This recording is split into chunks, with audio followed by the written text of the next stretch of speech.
அன்பான தேவ பிள்ளைகள் எல்லோருக்கும் இயேசு கிறிஸ்துவின் நாமத்தில் என்னோட வாழ்த்துக்களை தெரிவித்துக் கொள்கிறேன்.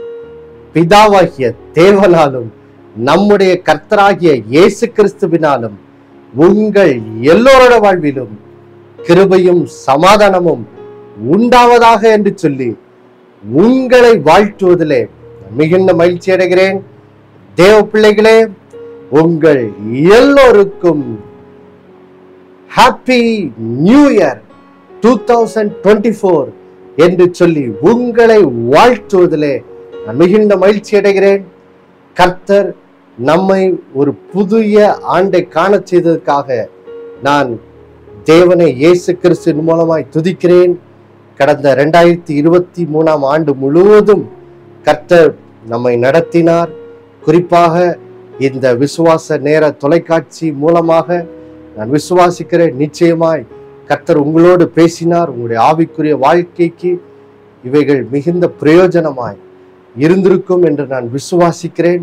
தேவ பிள்ளைகளே, எந்த நாளிலும் கூட நாம் இந்த 2024 ஆண்டிற்கு கர்த்தர் விசுவாச நேர தொலைக்காட்சி நிகழ்ச்சிக்கு கொடுத்திருக்கிற புத்தாண்டு வாக்கு தத்தத்தை நாம் தியானிக்க போகிறோம். எல்லாரும் இந்த 2024 ஆண்டின் வாக்கு தத்தத்தை கேட்க ஆவலா இருக்கிறீர்களா? எடுத்துக்கொள்ளலாமா? வேத புஸ்தகத்தை நம்ம எல்லாருக்கும் தெரிந்த சங்கீதம் 1 அதிலே 3வது வசனத்தின் 2வது பகுதியிலிருந்து நான் உங்களுக்கு வாசிக்கிறேன். 2024 ஆண்டிற்கு கர்த்தர் நமக்கு கொடுத்த வாக்குத்தத்தம்.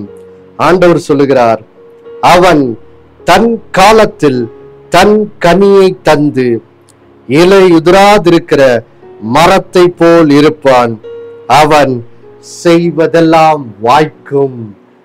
பிரியமானவர்களே, இதுதான் கர்த்தர் நமக்கு இந்த ஆண்டிற்கு கொடுத்திருக்கிற வாக்குத்தத்தமாயிருக்கிறது. கர்த்தர் சொல்லுகிறார், நாம் தன் காலத்தில் தன் கனியை தந்து இலையுதிராதிருக்கிற மரத்தை போல் இருப்போம், நாம் செய்வதெல்லாம் வாய்க்கும் என்று கர்த்தர் நமக்கு வாக்குரைக்கிறார். பாருங்கள் தேவ பிள்ளைகளே, இந்த வாக்கு தத்தத்திலே ஆண்டவர் நமக்கு 3 காரியங்களை வாக்கு பண்ணுகிறார். முதலாவது காரியம், இந்த வாக்கு தத்தத்தின் 2வது பகுதி, இலையுதிராதிருக்கிற மரத்தை போல் இருப்பான். இலை உதிராதிருக்கிற மரத்தை போல் இருப்பான். இது எதை குறிக்கிறது? ஒரு மனிதன் தேவனோடு நெருங்கி வாழுகிற ஒரு வாழ்க்கையை குறிக்கிறது. பிரியமானவர்களே, நாம் கர்த்தரோடு ஒரு நெருங்கிய ஐக்கியத்திலே வாழும்போது பாருங்க, நம்முடைய வாழ்க்கை எப்படி ஒரு மரம் எப்பொழுதும் பச்சை பசேல் என்று இலை உதிராமல் அது இருக்கும்போது அது எவ்வளவு அது பார்க்க பிரகாசமாய் இருக்கிறது. அதை போல் பாருங்க, நம்முடைய வாழ்க்கையும் பாருங்க, கர்த்தரோடு நாம் நெருங்கி ஜீவிக்கும் போது பாருங்கள் தேவ பிள்ளைகளே, நாம் இலை உதிராதிருக்கிற மரத்தை போல என்ன செய்கிறோம், இருக்கிறோம். அப்போ முதல் ஆசீர்வாதம் இந்த வருஷத்துல கர்த்தர் சொல்றார், கடந்த ஆண்டை காட்டிலும் இந்த ஆண்டிலே இன்னும் கர்த்தரோடு நெருங்கி ஜீவிக்கிற ஆண்டாக இது இருக்கிறது. அது முதல் ஆசீர்வாதம். அதன் நிமித்தம் கர்த்தர் சொல்றாரு, நீங்கள் தன் காலத்தில் தன் கனி தருகிற மரத்தை போல் இருப்பீர்கள். பிரியமானவர்களே, அதன் காலத்தில் என்ன கனி கொடுக்கணுமோ அந்த கனியை கொடுக்கிற ஒரு அழகான மரத்தை போல் இருப்பீர்கள். அப்போ ஆண்டவர் சொல்லுகிற 2வது ஆசீர்வாதம், நீங்கள் கனி கொடுக்கிறவர்களா இருப்பீர்கள். இதுவரைக்கும் ஒருவேளை வாழ்க்கையில நான் கனியே கொடுக்க மாட்டேங்கிறேன், என் வாழ்க்கையில என் ஜெபத்துக்கான பதிலை பார்க்க முடியல, நான் விசுவாசிக்கிற வாக்கு தத்தங்களுடைய நிறைவேறுதலை பார்க்க முடியல, என் வாழ்க்கையில நான் ஆவியின் கனியில சரியா நடக்க மாட்டேங்கிறேன் அப்படின்னு சொல்லி ஒருவேளை நீங்கள் வேதனைப்பட்டு கொண்டிருந்தால் கர்த்தர் சொல்லுகிறார், இந்த ஆண்டு இது கனி கொடுக்கிற ஆண்டு. ஹல்லேலூயா, ஹல்லேலூயா. எப்படி ஆபிரகாம் பாருங்க, ஆண்டவர் அவனை 75 வயதிலே கர்த்தர் ஆபிரகாமை அழைக்கும் போது வாக்கு பண்ணுகிறார், உனக்குள் பூமியுள்ள சந்ததிகள் எல்லாம் ஆசீர்வதிக்கப்படும் சொல்றார். அந்த வாக்கு தத்துவத்துக்குள்ளேயே அவனுக்கு ஒரு பிள்ளையை கொடுப்பேங்கிற வாக்கு தத்துவம் இருக்குது பாருங்க. அப்போ ஆனா பாருங்க, பல வருடங்கள் காத்திருந்தாரு ஆபிரகாம். கிட்டத்தட்ட 24 ஆண்டுகள் காத்திருந்தாரு. இன்னும் கர்த்தரோட வாக்கு தத்தம் நிறைவேறல. ஆனால் ஆதியாகமம் 17ஆம் அதிகாரத்திலே கர்த்தர் ஆபிரகாமை 99வது வயதுல சந்தித்து இப்போ சொல்றாரு, எப்பா இந்த ஆண்டில நீ உன் வாழ்க்கையிலே வாக்கு தத்தம் நிறைவேறும், ஏன்னா நான் சர்வ வல்லமையுள்ள தேவன் சொல்லுகிறாரு. பிரியமானவர்களே, இது நீங்கள் பல வருடங்களாய் எந்த காரியங்கள் உங்கள் வாழ்க்கையிலே நிறைவேற வேண்டும் என்று காத்திருந்தீங்களோ அதனுடைய கனியை பார்க்கும் ஆண்டு இது. நீங்கள் கனி கொடுக்கும் ஆண்டு. அல்லேலூயா. தன் காலத்தில் தன் கனியை தருகிற மரத்தை போல் இருக்கும் ஆண்டு. 3வது ஆசீர்வாதம், ஆண்டவர் சொல்லுகிறாரு, அவன் செய்வதெல்லாம் வாய்க்கும். அவன் செய்வதெல்லாம் வாய்க்கும். அப்படி என்றால் என்ன அர்த்தம்? கர்த்தருடைய சித்தத்தை நிறைவேற்றும்படி நீங்கள் செய்கிற ஒவ்வொரு காரியமும் வாய்க்கும். ஒருவேளை கடந்த ஆண்டுகளில் பல தடைகளை சந்திச்சிருக்கலாம். கர்த்தருடைய சித்தத்துல முன்னேற முடியவில்லையே என்று சொல்லி நீங்கள் ஏங்கி கொண்டிருக்கலாம். ஆனா ஆண்டவர் சொல்ற, இந்த ஆண்டிலே நான் செய்வதெல்லாம் வாய்க்கும். நீங்கள் கர்த்தருடைய சித்தத்தை நிறைவேற்றும்படி செய்கிற காரியங்கள் வாய்க்கும். அல்லேலூயா. பிரியமானவர்களே, இந்த 3 ஆசீர்வாதங்களையும் கர்த்தர் இந்த வாக்கு தத்தத்தின் மூலம் நம்மோடு பேசுகிறார். சுருக்கமாக இந்த 3 ஆசீர்வாதத்தையும் ஒரே வார்த்தையில போடணும்னா ஆண்டவர் சொல்றாரு, இந்த ஆண்டு நீங்கள் தன் காலத்தில் தன் கனியை தருகிற மரத்தை போன்றிருப்பீர்கள். இது உங்களுக்கு கனி கொடுக்கும் ஆண்டு. 2024ஆம் ஆண்டு நீங்கள் கனி கொடுக்கும் ஆண்டு என்று சொல்லி கர்த்தர் உங்களுக்கு இந்த வாக்கு தத்தத்தின் மூலம் வாக்குரைக்கிறார். அல்லேலூயா. நம்ம எல்லாரும் ஒரு நிமிடம் நம்முடைய 2 கரங்களை உயர்த்தி, ஆண்டவரே, நீர் சொல்லிய அந்த வாக்கு தத்தத்தின்படி என் வாழ்விலே நடக்கட்டும் என்று சொல்லி ஒரு நிமிடம் நாம் கர்த்தரை துதிப்போமா?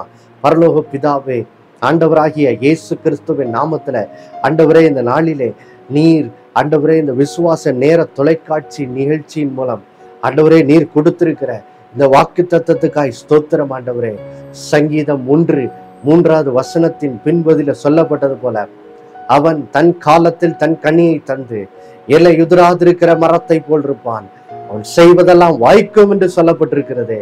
ஆமாண்டவரே, இந்த வாக்கு தத்தத்திலே சொல்லப்பட்ட அந்த 3 ஆசீர்வாதங்கள், முதலாவது தேவனோடு ஒரு நெருங்கி ஜீவிக்கிற ஆண்டாய் இது இந்த வசனத்தை கேட்டுக்கொண்டிருக்கிற ஒவ்வொருத்தரோட வாழ்க்கையிலும் அப்படியே இருக்கட்டும் ஆண்டவரே. 2வதாக, ஒவ்வொருத்தரும் அந்தந்த காலத்தில் கொடுக்க வேண்டிய கனியை ஆண்டவரை கொடுக்கிற ஒரு மரத்தை போல் ஆண்டவரை கனி கொடுக்கிறவர்களாய் இந்த ஆண்டில உங்க பிள்ளைகளோட வாழ்க்கை மாற்றப்படும்படியாய் ஜெபிக்கிறோம் ஆண்டவரே. 3வது, கர்த்தருடைய சித்தத்தை நிறைவேற்றும்படி நம்முடைய பிள்ளைகள் செய்வதெல்லாம் வாய்க்கட்டும்.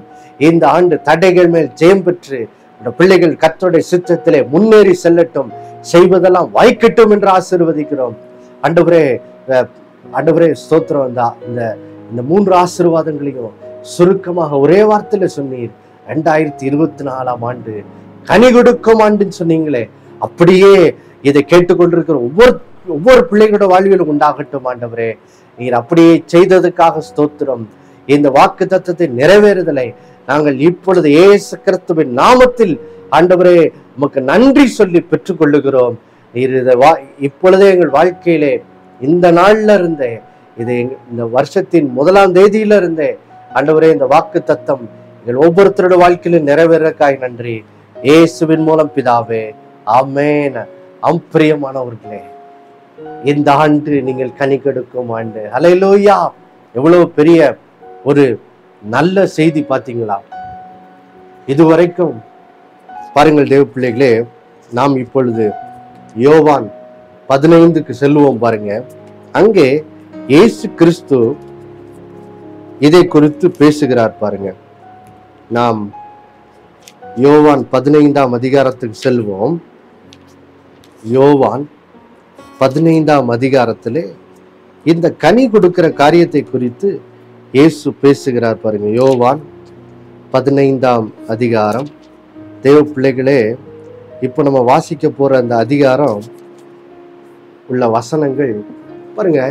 இது எந்த சூழ்நிலையில சொல்லப்பட்டதென்றால் பாருங்க, இயேசு கிறிஸ்து சிலுவைக்கு செல்வதற்கு முன்பாக அவர் மேல் வீட்டு அறையிலே தம்முடைய சீஷர்களோடு பஸ்கா பந்தி அனுசரிக்கும் போது பேசிய வார்த்தைகள் பாருங்க.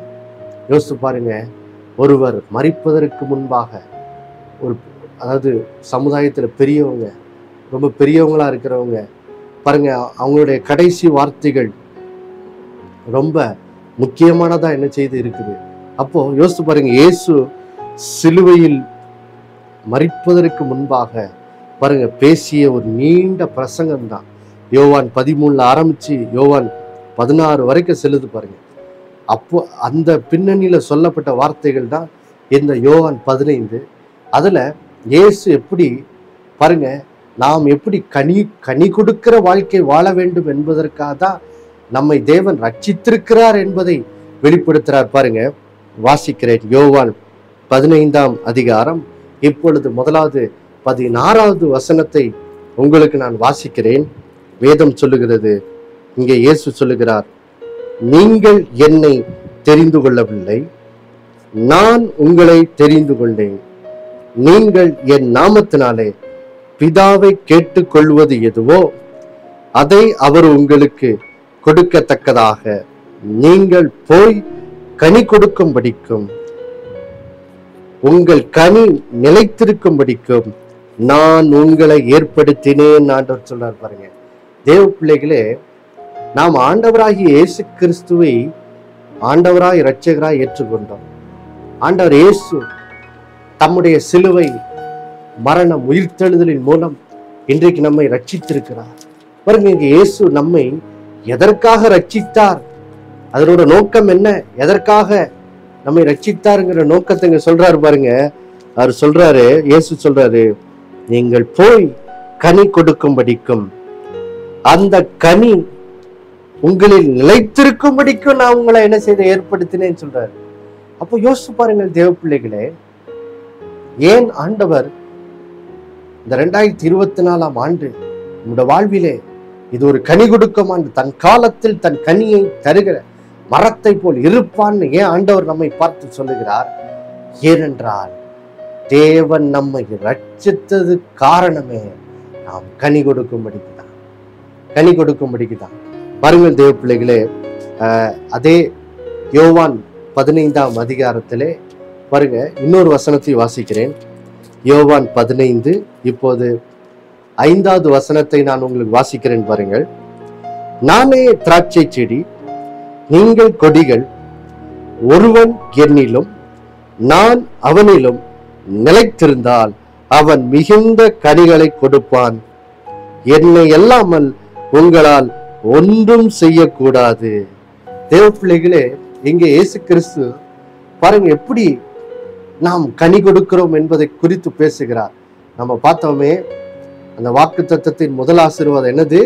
இந்த வருடம் தேவனோடு நெருங்கி ஜீவிக்கிற ஆண்டுன்னு சொல்லி அதை பத்தி தான் இயேசு பேசுறாரு பாருங்க. ஏன்னா தேவனோடு நெருங்கி ஜீவிக்கும் போது தான் நம்ம வாழ்க்கையில என்ன செய்ய முடியும், கனி கொடுக்க முடியும். இயேசு சொல்றாரு பாருங்க, இயேசு திராட்சை செடியா இருக்கிறார்.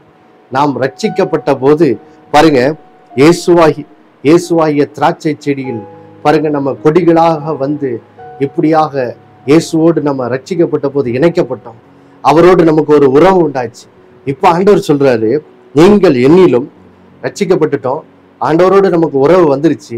ரட்சிக்கப்பட்ட பின்பு அந்த உறவுல நம்ம தேவனோடு இயேசு கிறிஸ்துவின் மூலம் நெருங்கி ஜீவிக்கும் போது, ஆண்டவரோடு அன்றாட உறவிலே ஜீவிக்கும் போது, வேதத்தை வாசிக்கிறது மூலம், நாம் ஜெபிக்கிறது மூலம், அவருடைய வசனங்களை ஆலயத்துக்கு சென்று கேட்கிறது மூலம், தேவ ஜனங்களோடு உறவாடுகிறது மூலம், டிவியிலே செல்போன்ல நல்ல தேவனுடைய வார்த்தையை கேட்கிறது மூலம், எப்படி நாம் தேவனோடு நெருங்கி ஜீவிக்கும் போது, அவரோடு ஒரு நெருங்கிய உறவிலே நாம் நிலைத்திருக்கும் போது, இயேசுதான் சொல்றார், நீங்கள் என்னிலும் நான் அவனிலும் நிலைத்திருந்தார்.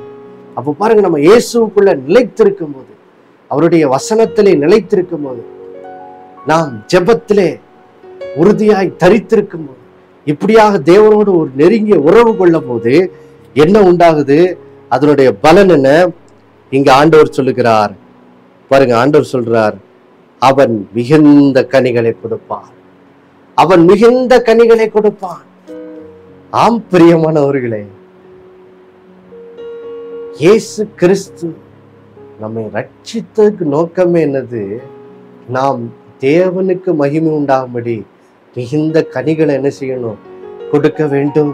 பாருங்க, அத யோவான் 15ஆம் அதிகாரம் 7வது வசனத்துல திரும்ப இயேசு சொல்றார் பாருங்க, நீங்கள் என்னிலும் என் வார்த்தைகள் உங்களிலும் நிலைத்திருந்தால் நீங்கள் கேட்டுக்கொள்வது எதுவோ அது உங்களுக்கு செய்யப்படும். நீங்கள் மிகுந்த கனிகளை கொடுப்பதனால் என் பிதா மகிமைப்படுவார், எனக்கும் சீஷராயிருப்பீர்கள். பிரியமானவர்களே, பாருங்க, நம்ம பாருங்க, எப்போ நம்முடைய பிதாவாகிய தேவன் நம்முடைய ஆண்டவராகிய இயேசு கிறிஸ்துவின் மூலம் மகிமைப்படுகிறார். பாருங்கள் தேவ பிள்ளைகளே, இங்க வேதம் சொல்லுகிறது, எப்போ பிதாவாகிய தேவன் மகிமைப்படுறாராம்? வேதம் சொல்லுது, நாம் மிகுந்த கனிகளை கொடுக்கும் போதுதான் பிதாவானவர் மகிமைப்படுகிறார். பிரியமானவர்களே, இதுதான் தேவனுடைய சித்தமா இருக்கிறது என்று சொல்லி இங்க இயேசு கிறிஸ்து நமக்கு பாருங்க தெளிவாய் சொல்லுகிறார். ஆண்டவர் நம்மை ரட்சித்ததுக்கு நோக்கமே என்னது? பிதாவுக்கு மகிமை உண்டாகும்படி நாம் கனிகளை கொடுக்க வேண்டும், கனிகளை கொடுக்க வேண்டும். பாருங்க தேவ பிள்ளைகளே, நாம் கனி கொடாத மரமா இருக்கும் போது பாருங்க, அது தேவனுக்கு என்னது? அது அதுல பிரியம் இல்லை. பாருங்க, வாசிக்கிறேன் பாருங்க, யோவான் 15ஆம் அதிகாரம் இப்போ 2வது வசனத்தை உங்களுக்கு வாசிக்கிறேன். யோவான் 15:2வது வசனம், என்னில் கனி கொடாதிருக்கிற கொடி எதுவோ அதை அவர் அறுத்து போடுகிறார், கனி கொடுக்கிற கொடி எதுவோ அது அதிக கனிகளை கொடுக்கும்படி அதை சுத்தம் பண்ணுகிறார். பாருங்கள் தேவ பிள்ளைகளே, இங்க இயேசு கிறிஸ்து ஒரு காரியத்தை சொல்றாரு பாருங்க. என்ன சொல்றாரு? என்னில் கனி கொடாதிருக்கிற கொடி எதுவோ அதை அவர், அதாவது பிதாவானவர் அறுத்து போடுகிறார். யோசிச்சு பாருங்க, நம்ம கனி கொடாத மரமா இருக்கும் போது பாருங்க நம்முடைய வாழ்க்கை என்ன ஆயிருது? நம்முடைய வாழ்க்கை பாருங்க அப்படியே பட்டு அப்படியே பாருங்க ஒன்றுக்கும் பிரயோஜனப்படாத வாழ்க்கையாய் மாறி விடுகிறது. அப்போ என்ன ஆகுது பாருங்க, கீழே இப்போ 4வது பாருங்க 6வது வசனத்தை வாசிக்கிறேன். யோவான் 15:6 பாருங்க, ஒருவன் என்னில் நிலைத்திராவிட்டால் வெளியே எரியுண்ட கொடியை போல அவன் எரியுண்டு உலர்ந்து போவான். அப்படிப்பட்டவைகளை சேர்த்து அக்னியிலே போடுகிறார்கள், அவைகள் எரிந்து போகும். பாருங்கள் தேவ பிள்ளைகளே, நாம் தேவனுக்கு மகிமை உண்டாக கனி கொடுக்காமல் இருக்கும் போது என்ன ஆகுது? யோசிச்சு பாருங்களேன். ஒரு மரம் கனி கொடுக்காம, யோசிச்சு பாருங்க, ஒரு தோட்டக்காரர், ஒரு விவசாயி ஒரு தோட்டத்தை ஒரு மாமர தோட்டத்தை உருவாக்குறாருன்னு வச்சுக்கோ. யோசிச்சு பாருங்க, ஒரு மரம் நல்லா வளருது, ஒருவேளை ஒரு 100 மரம் நட்டுறாருன்னு வச்சுக்குவோம். அதுல 99 மரம் நல்லா கனி கொடுக்குது. ஒரே ஒரு மரம் மட்டும் அவர் எவ்வளவுதான் அவர் நீர் பாய்ச்சி அதுக்கு உரம் வச்சு எவ்வளவுதான் முயற்சி பண்ணாலும் அது கனி கூடாம இருந்தா என்ன நடக்கும்?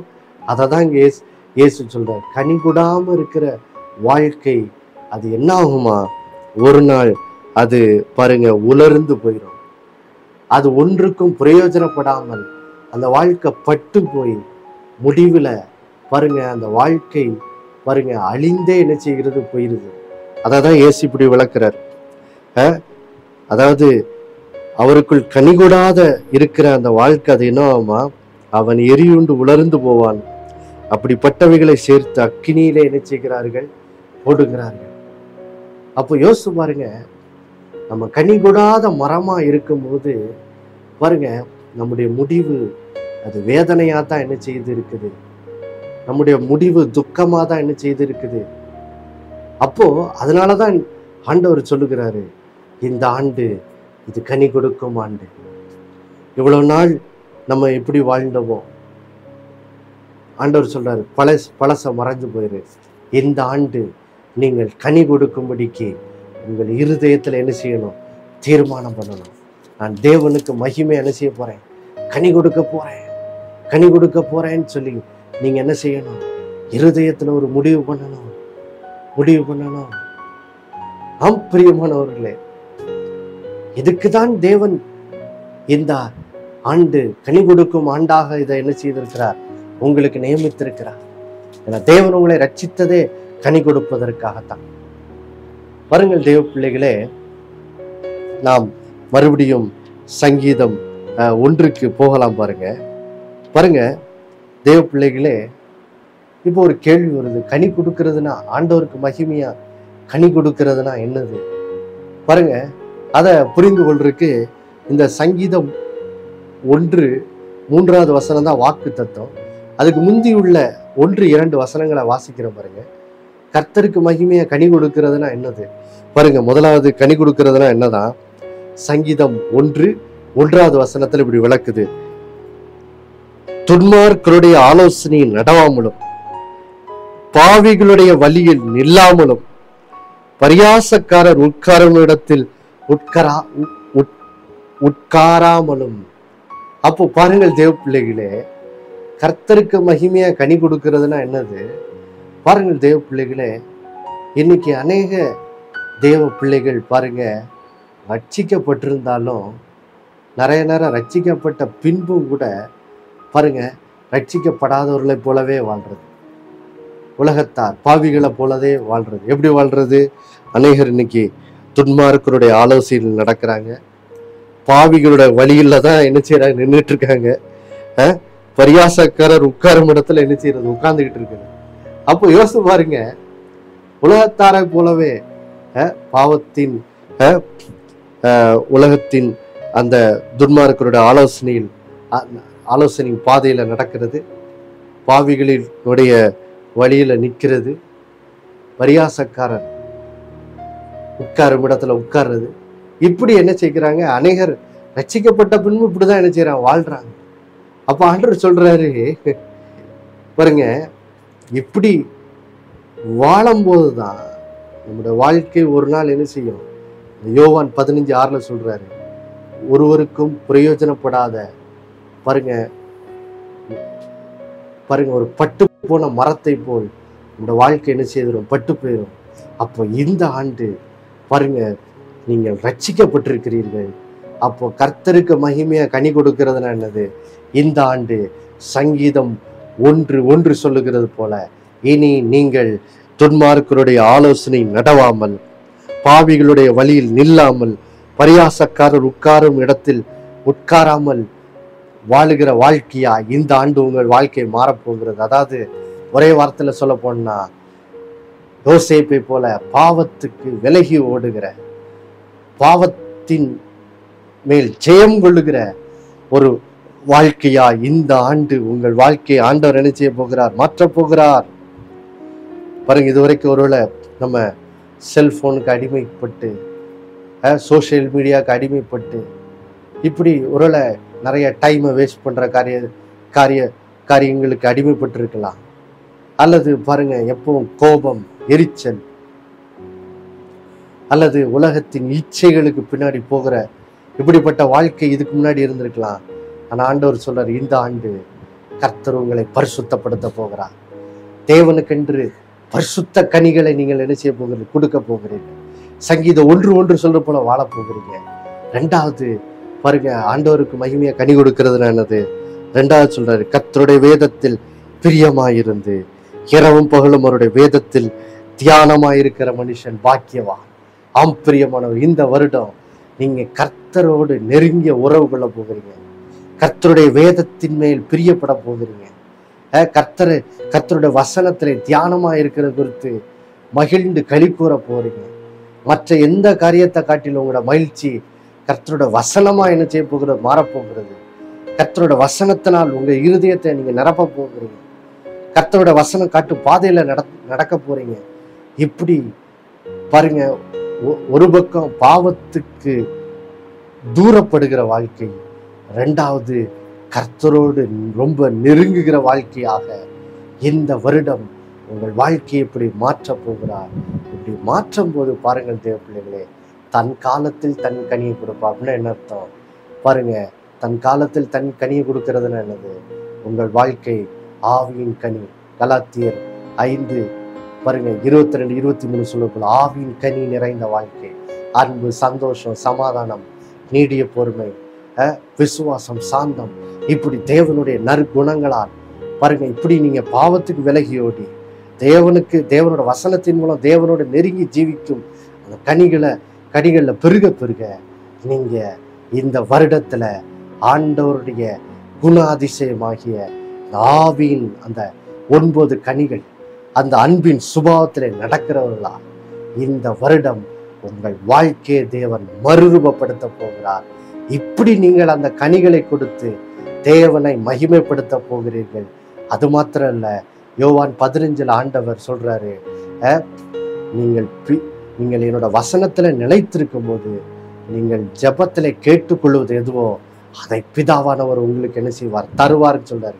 இந்த வருஷம் நீங்கள் தேவனோட வசனத்துல நிலைத்திருந்து நீங்கள் உங்கள் ஜெபங்களுக்கு பதில் பெறுகிற ஆண்டா என்ன செய்ய போகிறது? இருக்க போகிறது. இப்படி நீங்கள் கனி கொடுத்து தேவனை மகிமைப்படுத்த போகிறீர்கள். இது எல்லாம் உங்கள் வாழ்க்கையில உண்டாகும்படிக்கு இப்பொழுது நாம் எல்லாரும் கண்களை மூடி ஜெபிப்போமா?